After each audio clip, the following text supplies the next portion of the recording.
I think within 2 cycles, being anti-Bitcoin will be political suicide. And it's a really interesting way that Bitcoin and democracy interact. So if you have a king or a dictator, they can go down with the ship. They could basically just say, I think Bitcoin's evil, or it's against my religion, or whatever they want to say, and they can try to ban it, and that's not going to work out so well for them.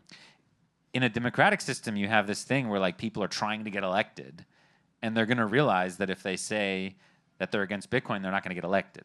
So what you're going to actually have is politicians eventually, and you're already starting to see this, try to outcompete each other on who's more pro-Bitcoin.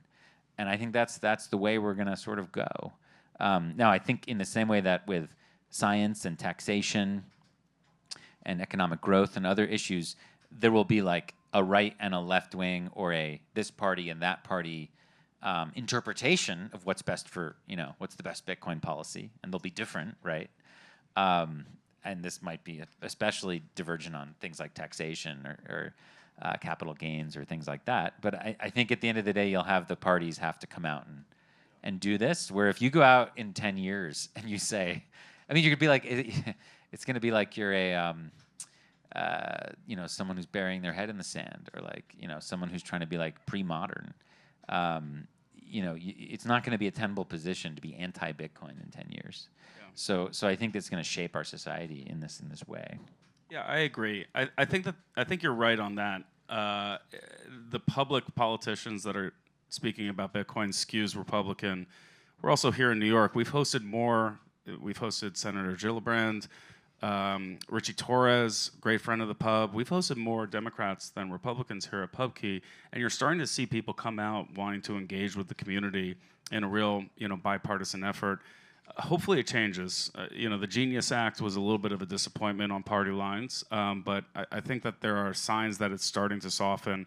And I agree, this voter bloc is very, very passionate and attached to these issues. The Genius Act is like hardly relevant for self-sovereign peer-to-peer Bitcoin usage. That's true. It had implications for some of the market makers that touch Bitcoin as well, though. It's like an ancillary bill. Well, crypto is a different discussion. Yes. Like crypto might absolutely be more of a libertarian Republican thing, like, whereas Bitcoin is different than crypto, right? So I think you're going to see different voting blocks and different things.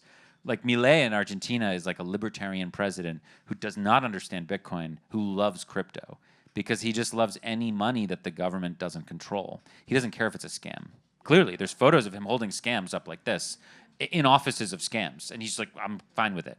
As long as the state doesn't control it, I'm in, I'm sensing some And this is like woeful, this is terrible. But, it's unfortunately, a lot of libertarians go too far, and they basically just say anything the government doesn't control is great. And this leads to like lots of people getting scammed, right? So yeah, there's a meme in crypto now, crime is legal. I don't think that that's true. No, we were discussing this. Like in 2017 era, when you went to buy like one of these crazy shit coins like EOS, it would literally prevent you from doing so if you were American. Now you can get rug pulled just like everybody else. Now you have just as much right to be rug pulled as every other citizen of every other country. And yet New York residents can't sign up for a Strike account. There was a question.